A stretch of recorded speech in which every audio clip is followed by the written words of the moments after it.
I think the hardest decision I ever made, not necessarily the hardest thing I ever did, but the hardest decision I think I ever made was when New York City medics asked me if I would come to Iraq and work on the front lines. Because, I'm married. At the time I had a small child. It's like, I need to balance this. What happens to my family if I get killed? But I kind of stacked everything up and said, well, this is what you've been training for your whole life. This is what you want to do. So this is kind of the make or break thing. So, I had to talk with my wife and she was very supportive. And, so I went. If it had gone longer, I probably would have gone back. I know you went twice. Mm-hmm. I would have gone back a second time. I was on one of the last missions. I was on 11 of 14. And around the time they were talking about sending more, teams, everything kind of wrapped up. Yeah. I was looking at going back again at that point. Hi, I'm Greg Davenport from JGD Prepared Service, and thank you for joining our vlog where we talk to the hero next door, people in our community who serve others, often without our knowledge. Today's guest is Eric Holden, a physician associate with a doctorate in medical science. Eric is also a former paramedic, a humanitarian, and a personal friend.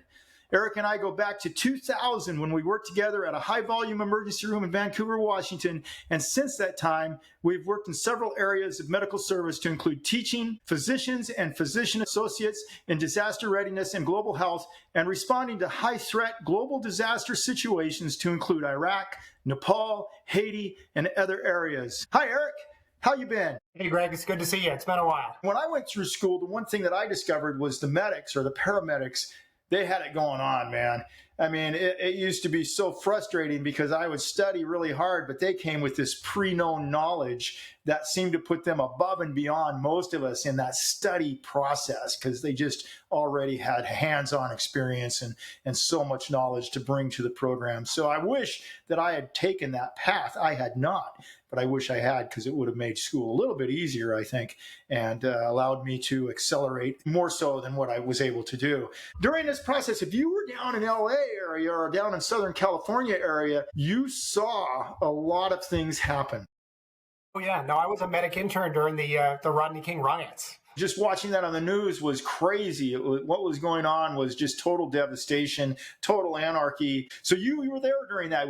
You were serving as a medic during that time? I was a paramedic intern, so I was in my clinical training. So the way paramedic school works is you have a classroom portion, and then you have a hospital portion, and then you have a field portion. And this was about halfway through my field internship. So yeah, I took care of some of the people who were injured during that event. It was a mess. At the end of the evening, actually, we checked. We have to check the ambulance out, and we found some bullet holes in the side of the ambulance we weren't even aware of. So I was, in the back of the ambulance with a patient, and apparently bullets had flown within a couple feet of me, and I didn't even know because they were entry exits in the one side, going in one side, going out the other. So you have to wonder if those were errant rounds, meaning not intended to hit the ambulance, but they just did, or whether that was a direct shot at the ambulance. So why didn't you stay as a paramedic? What happened? What changed your mind? I know that you went to become a paramedic because you were on the PA pathway, but paramedic was pretty exciting for you. Why didn't you stay in that arena?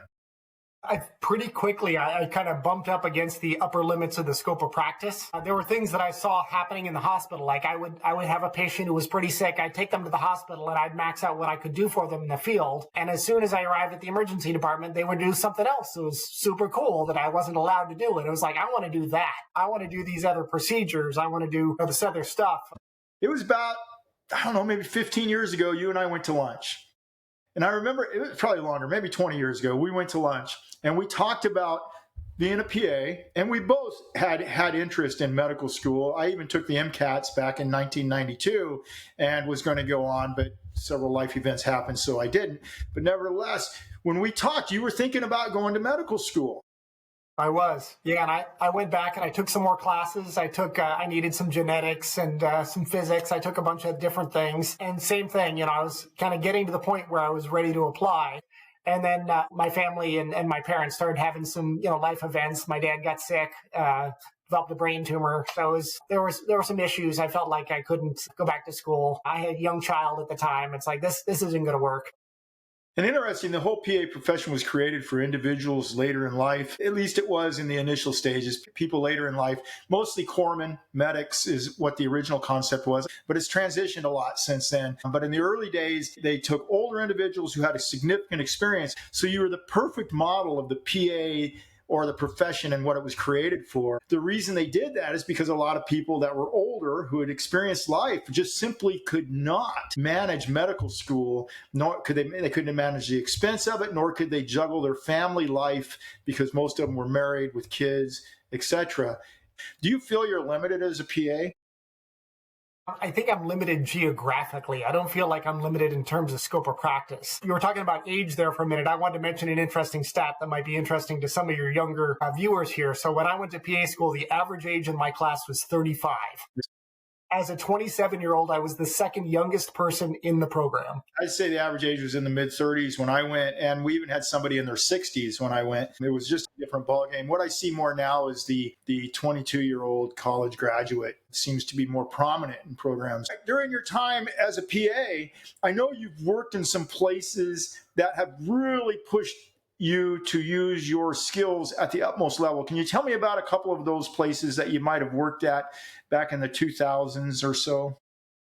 Yeah, so early on, Greg and I both worked for a group that staffed two different facilities. One was an inner city trauma center, and the other was essentially a satellite emergency department. Those open 24 hours a day and staffed by PAs and docs during the day, and then at night, essentially just by PAs. So I picked up all these night shifts by myself, and they advertised this place as kind of the lower acuity place, but in truth, it was an emergency department. So we ran codes there. If anything, it was a higher risk facility to work at because it saw the worst of the worst, and you had very limited resources available to take care of those patients. Yeah, we had a fairly limited lab. We had basic x-ray. So at night, it was me and a medical assistant who could shoot x-rays, who could run the lab equipment as well. But we would have people show up with heart attacks. We had people show up with strokes. We had seizures. We had multiple drug overdoses. I mean, we had sick folks there. I delivered a baby there. So right. It was everything came through that door, as I recall. And it was usually just you alone with LPN. If you were lucky, if it was after 3 o'clock at night, you didn't even have the LPN, as I recall. Right. Yeah, no, I started a lot of my own IVs there late at night. Yeah. Yeah, intubated a couple of folks, ran a bunch of codes. We had sick folks there, like I said. And that was kind of my first real kind of taste of high acuity as a PA. Because prior to that, working at the level 1 trauma center or the level 2 trauma center with you, they put us in an area that they called intermediate, which was basically patients who had abdominal pain and headaches and lacerations and procedural issues. But they weren't people with heart attacks and strokes and major trauma. Well, they were when triage was done. It didn't make it through the triage right. Yeah, exactly. Yeah, no, I saw some folks in fast track there who ended up getting a life flight to, some other facility later. So. Yeah. Well, here's the problem I see is the PA profession was created to fill the void where we have underserved populations and underserved areas. We know that these rural areas that you and I have worked at are definitely underserved. If we can get the PAs back to their original concept, which is to work in these underserved populations and underserved areas, then we could really fill the void where medicine is falling short. And that's what I think the PA profession was created for. But I also think it's an area where we're falling a little bit short. And the reason I say that is data is showing that there's probably 30% of PA graduates going into work in underserved areas and underserved populations. The rest are going into surgical and non-surgical subspecialties. And in addition to that, out of that 30%, a significant number will leave those underserved areas and populations within the first couple of years. So I do think it's somewhat of a failure with the PA community that we no longer strive to be what we were in our original concept, which is a medical field of individuals who really desire to serve in the underserved arenas of our country. Yeah, I agree with you. Yeah, I think a lot of that is driven by the cost of PA school. I mean, when I went to PA school, it was $15,000. It would have been $15,000 a year for 2 years, but I did it over 3. So I did 10 a year for 3 years, right?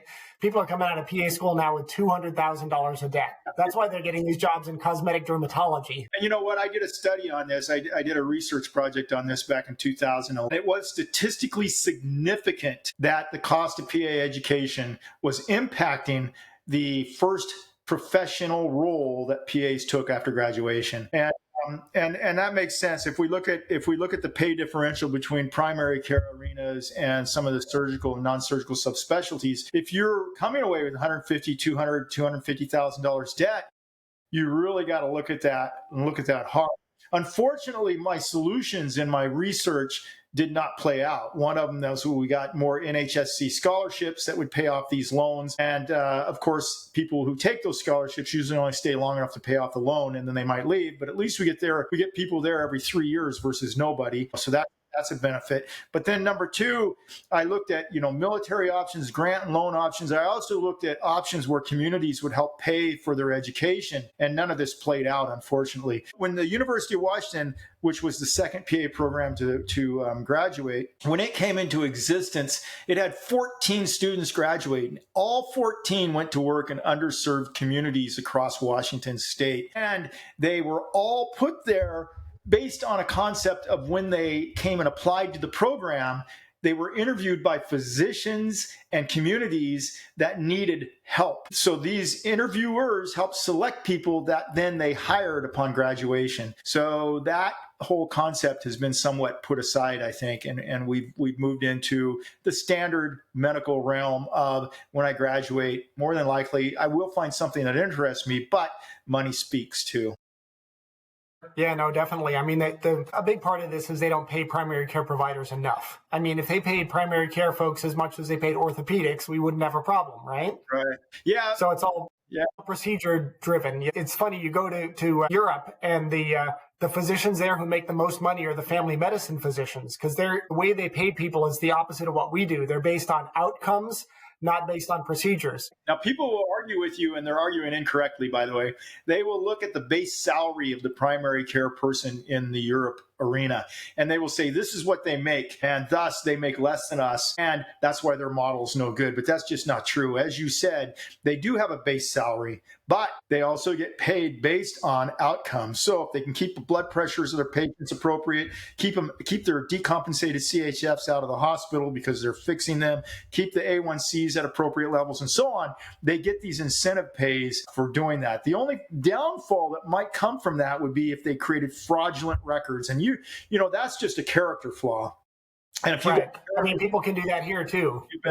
I don't know. So I don't know how to deal with that. So it's just like working on production. You can work on production and do a good job and take care of people and make good money. But some people that work on production will run patients through as fast as they can to make more money and not necessarily look at what's the best outcome for that patient. So we can always see good and bad with every type of reimbursement system. But you are exactly right. And I had in that 2011 project, or not that, another paper I did, I actually researched the pay values across this world, and I did find that Europe paid very well, but they paid very well because they provided these incentive pays on top of that base salary.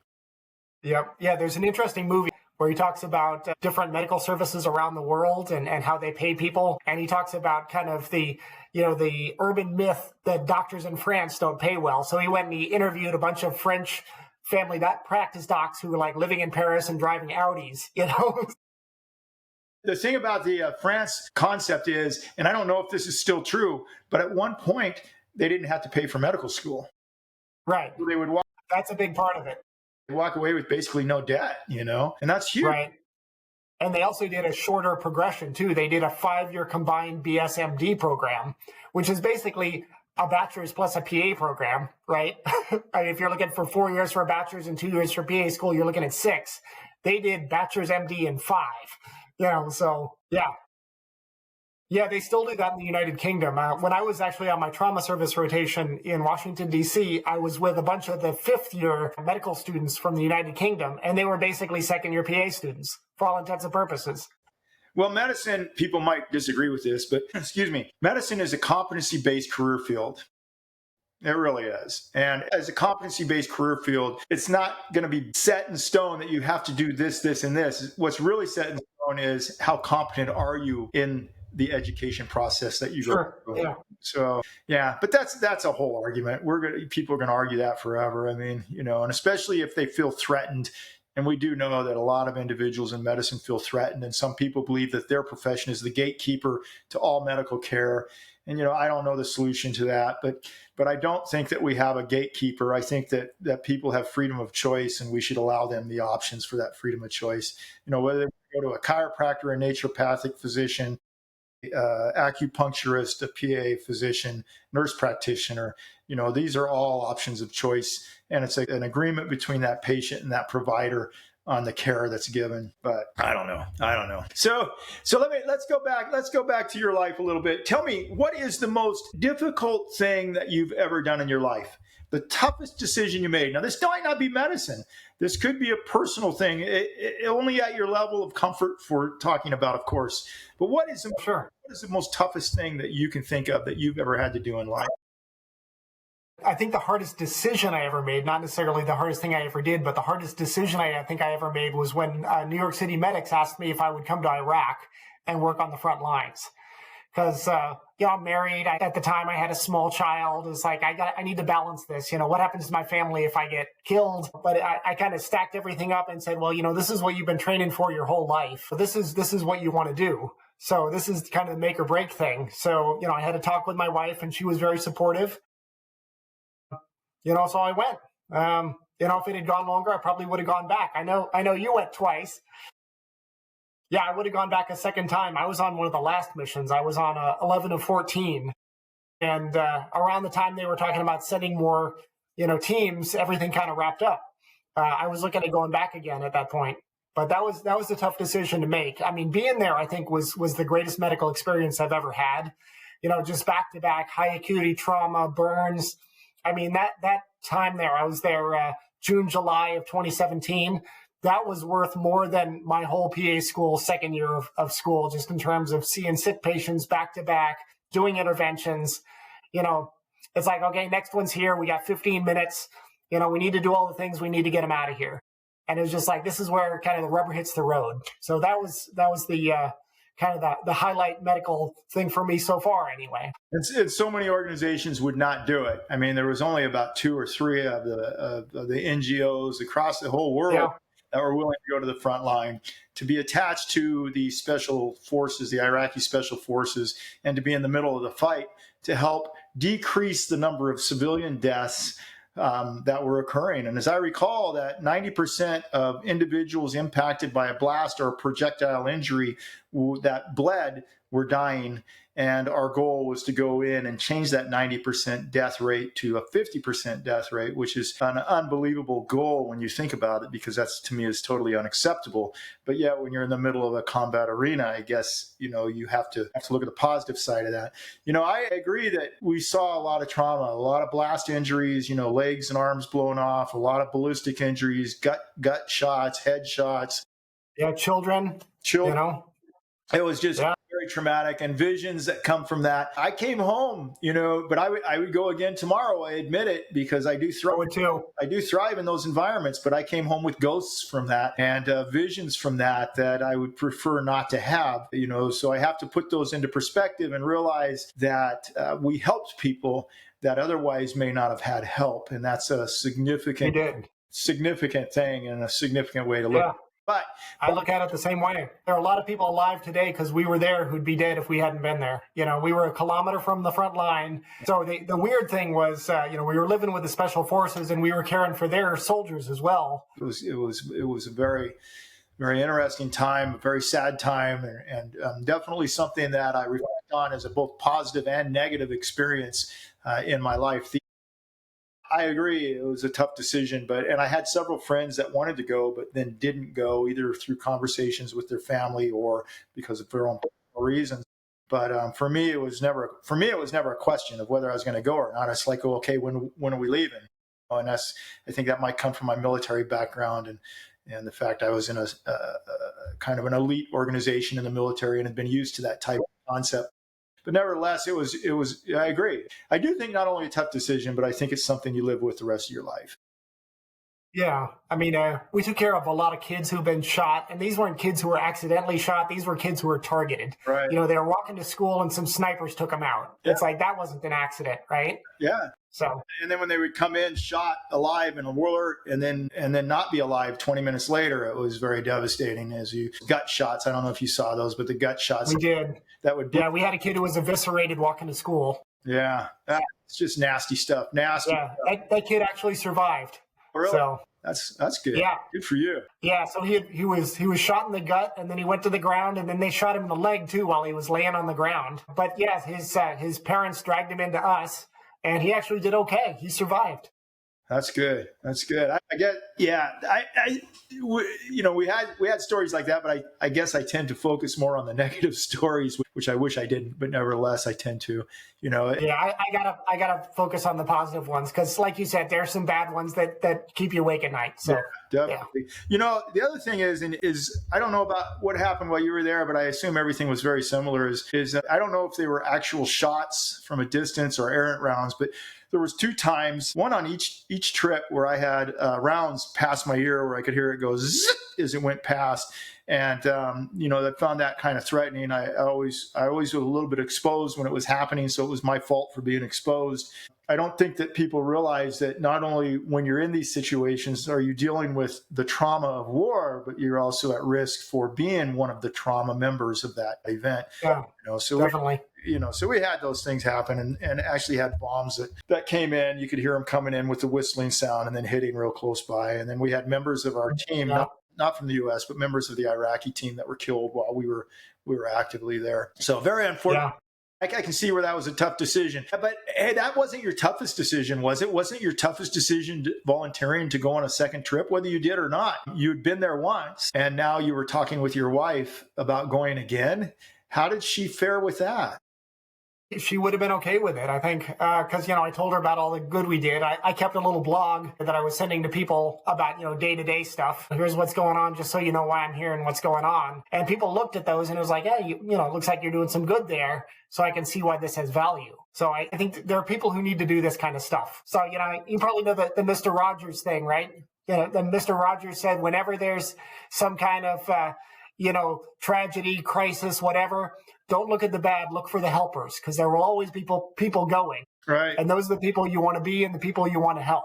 Yeah. Look for the helpers. True. Mr. Rogers had it right.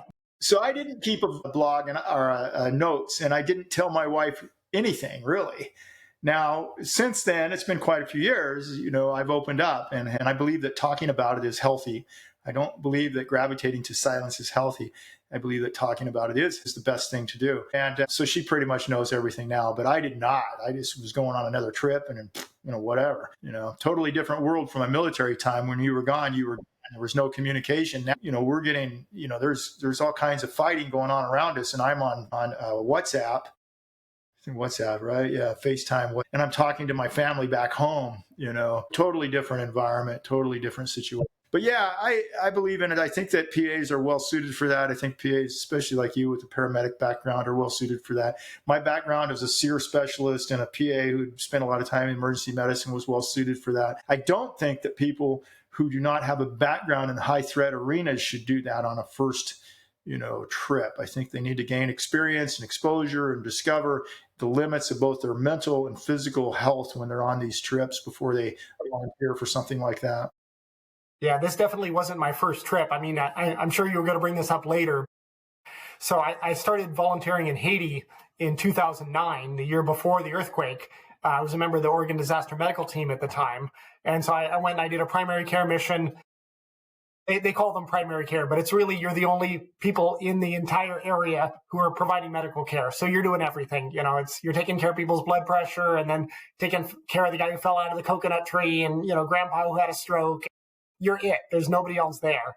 Because when we were in country, we were the best medical care within 100 miles. I mean, people would walk 11 hours to come see us, because they heard what days we were going to be in town. But so I went in 2009. So I had some basic experience in Haiti. And then a friend of mine was on this team out of New York City, which, you've been involved with the NYC medics. And they had the earthquake and I got a call. They said, hey, Eric, we're looking for people with Haiti experience. And we know you've been there. Would you like to go?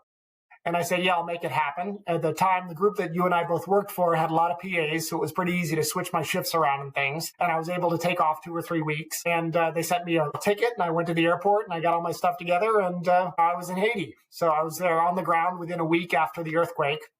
caring for victims of the 2010 earthquake there. And then I went back about 16 or 18 more times over the next couple of years. But the last time I went was October of 2020. That's the last time the State Department let us go. So there's now a restriction for Americans going into Haiti because they're total anarchy there right now. Yeah, no, there have been kidnappings, there have been shootings. I'd very much like to go back. And my team has been talking about potentially doing, a stealth trip at some point, flying into some other place and then working our way into Haiti.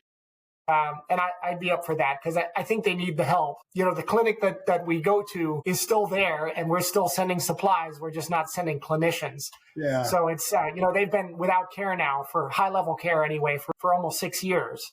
So you're gonna have trouble if you go on a trip like that getting any insurance for being repatriated should something go bad. That's going to be a tough trip. My last trip to Haiti was 2019. We drove around dead bodies that were in the middle of the street, and there was basically a huge war on the streets in Port-au-Prince when we were trying to get to the airport, and we didn't think we were going to be able to get around it. But fortunately, our driver talked to a lot of people and got us around and back to the airport so we could get out of there. But yeah, I'm guessing there were some bribes involved.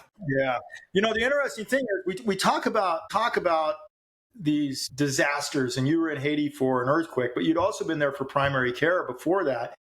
Yes. I'm a firm believer that you can do primary care without disaster medicine experience, but you cannot do disaster response without some know-how in primary care. Yeah, I think so, because a lot of what you do in a disaster is people who can't make it to their regular primary care providers. They're diabetics who can't get their insulin. They're people with hypertension who can't get their medicines. There's people having babies who would have a baby at the hospital, but they can't because the hospital was destroyed. So you're doing all of the trauma stuff that you would expect to see, the gunshots and the burns and all these things, but you're also doing everything else because you are the medical system until it gets back up to speed. Yes. So we had active fighting going on in Iraq all around us. And one day this woman shows up with her boy who's about 10 years old, and he's got varicella. He's got chickenpox. I mean, and I hate to say this, but really, I'm 66 now. I hate to say this, but most of the team was younger. They weren't sure what it was because nobody's seen it anymore, And I looked at it, that's chickenpox, man. I was going to say I had a similar experience recently with measles. So I was working in the ER as a tech, in the 80s, right? So I saw measles, right? So we had somebody come in fairly recently who had measles, and I looked at that's like, well, that's measles. Well, how do you know it's measles? Well, they've got conjunctivitis, they got Koplik spots, they've got this, macular rash, they got a fever. It's measles, right? They're unvaccinated. This is measles. And a lot of people nowadays just haven't seen these things. I mean, yeah, it's kind of interesting. We've tried to eradicate them, which is a good thing to do. But in the process, we've become somewhat ignorant of their appearance short of textbooks. And it's hard to take a textbook and transition it to what it looks like. Hold up a book next to your patient. Yeah.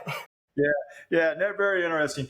Yeah, the Haiti is an interesting place. We also spent time together in Nepal. We did. Time together in Haiti or Iraq, but we were working with teams that went there and experienced similar things. But we spent time together in Nepal. Do you remember that when we flew? Dude, that was a great trip. That was really a lot of fun. That was the first time I ever went on a helicopter. So you introduced me to being on helicopters, and we flew on 2 helicopters on that mission. We flew in on the big Russian helicopter that didn't have a back on it. It just had a rope net across the back. Yes. And I was terrified I was going to fly out the back of the helicopter. Flew back on a little private one because the Indian Army refused to pick us up. Yeah, they said we were stuck there. Say we're not coming back. The landing zone is terrible. It's not big enough. We're not coming back. Yeah, but and there was a big aftershock while we were there. I'm sure you remember. It was like we were there about a week out, and there was a 7.3 aftershock while we were there in the village. It was huge. We were mostly standing on a 30 to 45 degree slope when that happened. The world was just rocking and rolling. Landslides going across the valley and on the left and right of us. It was nuts, man. Really changed our potential alternate exit routes. Sure. It was crazy. But, it was interesting. You talk about that helicopter. I've been on a helicopter a gazillion times. I mean, I don't, probably not a million, but I've been on a lot of helicopters. But nevertheless, I remember when we got on that helicopter, there was this really nice young girl that was coming to help translate for us. She's probably 18, 19, I don't know what she was. And she had gotten on first. And so everybody's piling on. And so she's getting pushed further and further towards the back of that helicopter where that net. He was holding on to the net.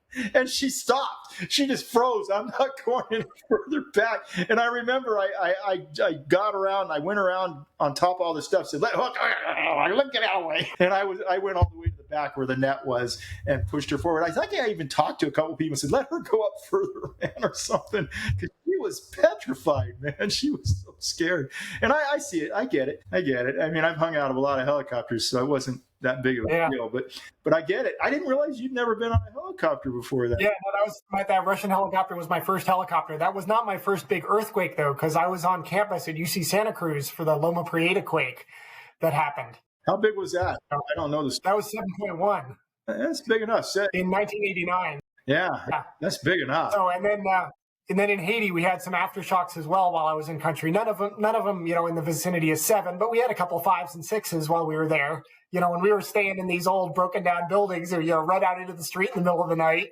Right. That 7.3 was the biggest earthquake I've ever experienced. Before that, the worst thing I had experienced were probably well below 4s. And they felt just like an elephant was running across the ground outside or something, just this little rumble. But to feel that earth move, it felt like 3 feet back and forth, like you were just, it was so odd, to feel that. And it lasted almost a minute, I think. It went on for a while. Yeah, what was weird is we kept having little aftershocks. And then at the end of the mission, you and I were in Kathmandu and we were staying in that hotel and we were on like the 15th floor or something. It was like, if another one hits, we're toast. Yeah. Well, that was something. I really enjoyed Nepal. They're good people, quite an interesting area. Yeah, you remember that lady we took care of in the cow patty? Yeah. Who she had the degloving injury of her leg. Oh. So I was suturing on her leg, and we had a chicken run across our sterile field. And there was that buffalo just 5 feet away on a rope that was pooping everywhere. It was like, oh my God. Exactly. This is not. Yeah, I've got a great picture of me suturing with a buffalo over my shoulder. Yeah, that was something. She actually, in my opinion, had a open calcaneus fracture. I believe. Yeah, she probably did.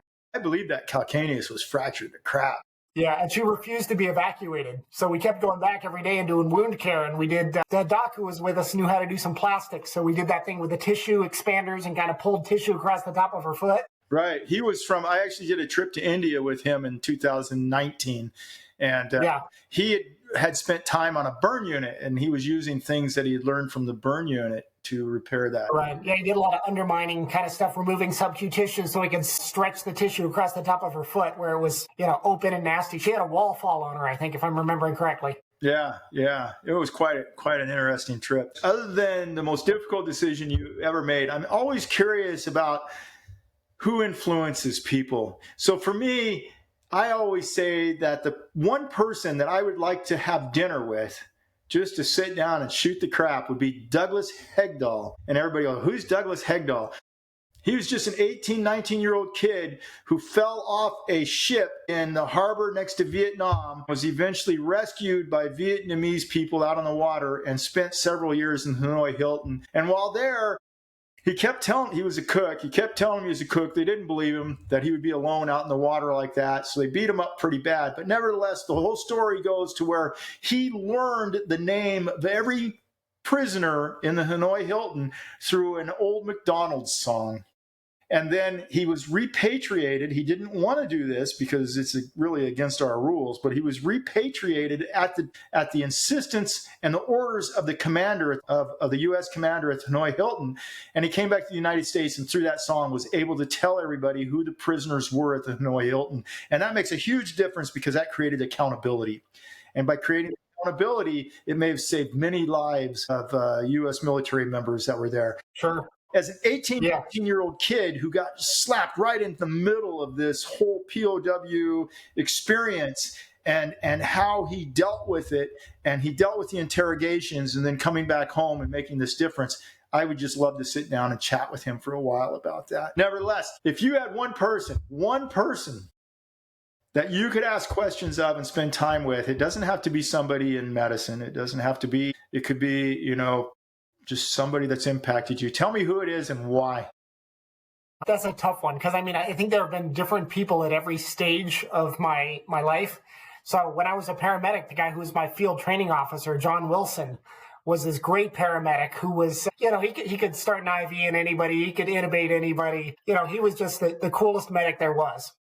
And he knew that I was like as green as you possibly could be because I only ever worked as an ER tech, as an EMT. So like I didn't know how the stretchers worked in the ambulance. I didn't know how half the stuff worked. And he was super patient with me, and he taught me to be the medic I became. So John, unfortunately, is no longer with us. He passed away on active duty about 10 years ago. But I owe John a lot.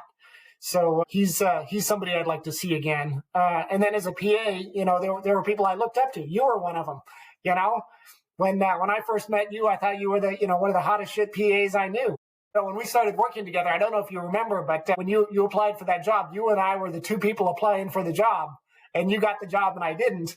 And then I got it the next time around. I stayed on part-time until another opportunity opened up. So, and I think at the time it was the right decision. I mean, you had more experience at that point than I did. And I think they made the right call. And it wasn't, it was a couple months later I got hired, and then we worked together for a number of years with a bunch of great PAs there. People who had been PAs for years and years. And I still look up to a lot of those folks. I learned something from every person we worked with there. It was a group of maybe 10 PAs, and everybody came from a different background. We had respiratory therapists, we had military guys, we had all kinds of stuff. And they all taught me stuff. There's a doc I worked with in Newport named Bob Graham, who I still think very highly of. He's retired now, but he was kind of this old school ER doc, never used ultrasound, could get an IV in anybody, could get in a central line just by feel. And he taught me a very important lesson. You probably heard this before. If you start spinning and you think things are out of control, go slow, because slow is smooth and smooth is fast. Right. So you're having problems with a difficult intubation, slow down. Look at everything, get all your angles right, optimize all the conditions, go slow with advancing your laryngoscope, slide the tube in, slow is smooth, smooth is fast. Right. Hey, makes a big difference. Yeah, and he's the guy who taught me, you're doing a new procedure you haven't done before, pull the whole kit out, look at everything at the bedside, see how everything goes together before you start having to do it with needles inside the patient, That's good advice. Yeah, no, he taught me a lot of things. He was a doc at one of the first rural facilities I worked at. So normally, yeah, no kidding. Normally I ask people, what are they doing these days? But I want to tell you what I've heard, and then you can add if you need to. I understand that you're working in White Salmon, Goldendale, Newport, Astoria, and gosh. And then I'm doing some teaching as well. And then you're teaching in a doctorate program. Yes. You're teaching global health. Are you teaching disaster medicine also, or? I'm teaching global health, disaster medicine, infectious disease, and there's a social issues and disaster medicine course I'm teaching also. So I teach 4 different classes there. So not all in the same term, but kind of on a rotational basis. Cool. That's pretty cool. Good for you. So you're a busy. Yeah, and then we do an intensive every May also, which is kind of fun. And they're doing trips now to do international intensive courses. So I'm going this coming January into February. I'm going to Costa Rica for 2 weeks. Oh, that'll be fun. So I built the initial program there. That was my program, and then after 2 years I left. But it's morphing and changing, and it's good to see things get better. And I believe it's probably getting better. Yeah, they're doing well. You really established a great foundation for that program. A lot of the stuff that you used in your program is still being used, and we're just kind of adding new things. They're bringing in more stuff related to, what's it like working for the State Department, because a bunch of our people worked for the State Department. What's it like, being a wilderness medical provider, because we've got some people who do that, things like that. That's cool. Good for you. So what do you want to say to people that might be interested in the profession? So I think it's something you need to closely examine. And a lot of this is based on how old you are when you're going into the discussion. If you're 35 years old and you're a paramedic, a nurse, a respiratory therapist, I think PA is a great career. I still think if you're, a college student, that your goal should be medical school. Physicians have more options than PAs do. Because for me to do full scope medicine, I have to drive 2 hours from home, right? So, hey, you got a lot on your plate. How are you finding time to do distance running and time for your family? Well, it's a lot of hours, but it's not a lot of days. So the nice thing about emergency medicine is we work long shifts. So I work 172 hours a month right now, but I only work 13 days a month. that means I've got 17 or 18 days off every month because I work 24-hour shifts, I work 12-hour shifts, I work 10-hour shifts. So, somebody working in clinic will work Monday through Friday, 9 to 5. And that's their 40 hours. They got 160 and they have 2 days off a week. They got 8 days off a month, right? I have 17 or 18 days off a month. Like I'm going river rafting tomorrow with a friend of mine, on the Deschutes River. So, there are options when you've got that kind of time off. You can go scuba diving. You can go kayaking. You can do long distance running. I'm doing the Portland Marathon coming up here in about 2 months. And then I'm doing the Vancouver, BC Marathon May of next year. Are you doing any ultra marathons anymore, or have you set that aside? I might still do some more. I've done a couple. I've done 150K, 150 miler, 124-hour run, and 100 miler. Those are a pretty significant commitment to training above and beyond what's easy to do around a regular work schedule. Right. So when I was training for my 100 miler, I was also going through my doctoral program. So I was working full time, going through a doctoral program, and training for an ultra. So what I would do is I'd get home from work and I'd go run for 6 hours. So that they call that fatigue training. Apparently it's quite good for ultra marathoning. I just thought this is how it works in my schedule, but you go run when you're already exhausted and it builds capacity. Stress inoculation, as the SEALs say, right? Yeah. Hey, stress is good for you. Once you discover that you can push yourself beyond your preconceived limits, it becomes easier the next time. Yep. Yeah, the day I did my 100 miler, I didn't sleep the night before and I didn't sleep the night after. So I was actually up for 40 hours. Right. And now I know I can do that. Oh, yeah. Yeah. So let me hear about your home. Tell me about where you live and the neighbors that you have. Do they know who you are? Do they know anything about you? So my wife's from Portland, Oregon. I'm, from Southern California. So we moved up here in 1999 and we were very fortunate to buy into a neighborhood that we could no longer afford if we had to go looking today. We spent less than $200,000 on a 4-bedroom, 2-bathroom house in a nice part of Portland. We've got a big backyard. We got chickens now too, which is kind of a lot of fun. I just put in some banana trees. We've got a nice house and I'm very comfortable with it. It's almost paid off. While we've been on the block, a lot of people have come and go. There are a couple neighbors who've been there for a while. Most of them, I tell them that I'm a PA. They know where I work. So, they'll call me, hey, I got a question. Can you come look at this rash? Hey, does this need stitches? Hey, I've had this fever for so many days. Is this serious? Right. So, most of them know about the disaster work I've done. A bunch of them were following the blog that I did when I was in Iraq. So they've got kind of an idea of what I do, but I don't think any of them really knows what a physician associate is. It's like they see me, getting up early in the morning and getting home late at night or being gone for days at a time. It is interesting. It's always a rash. I don't know. It just seems like family reunions or anything. It's always, hey, what do you think this rash is? And it's like, holy crap. Why don't you pick one topic that I'm the worst at? Right, exactly. Can you stop sending me pictures of your butt, okay? I know. Cut your arm off. I'm going to do pretty good with that. But geez Louise, a rash. Come on. There's so many variables. Right, exactly. How about TMI with the neighbors here, okay? No kidding. So I do find it interesting. The whole point of doing this for me is to bring attention to the hero next door. And I'm here to say that Eric Holden is one of the heroes next door that we need to recognize and understand that he does more than just tells us what our rash might be, that he actually puts his life at risk to help others in need. And Eric, I commend you for that. I'm proud to know you, and it's an honor to spend this time with you today. Thank you very much. I do have a nice story regarding my neighbors I'd like to tell you if we got a sec here.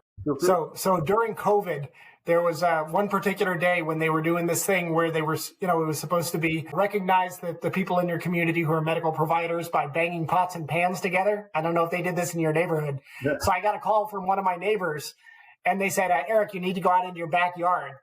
Okay. So I went out into my backyard and then all the houses around me, all my neighbors were out in the yard clanging on their pots and pans. And they said, hey, this is for you. Because they knew I was still going to work every day and working the ER while they were staying at home watching Netflix. That is, you got to love that. You got to love that. That's an exceptional thing for them to do and to recognize you. Wow. Cherish that moment. That's for sure. Yeah. That was nice. Thanks a lot, Eric. I appreciate you coming today. For those of you who have been listening to this broadcast, you've been listening to the JGD Prepared Service vlog with special guest Eric Holden, the hero next door. Thanks a lot, brother.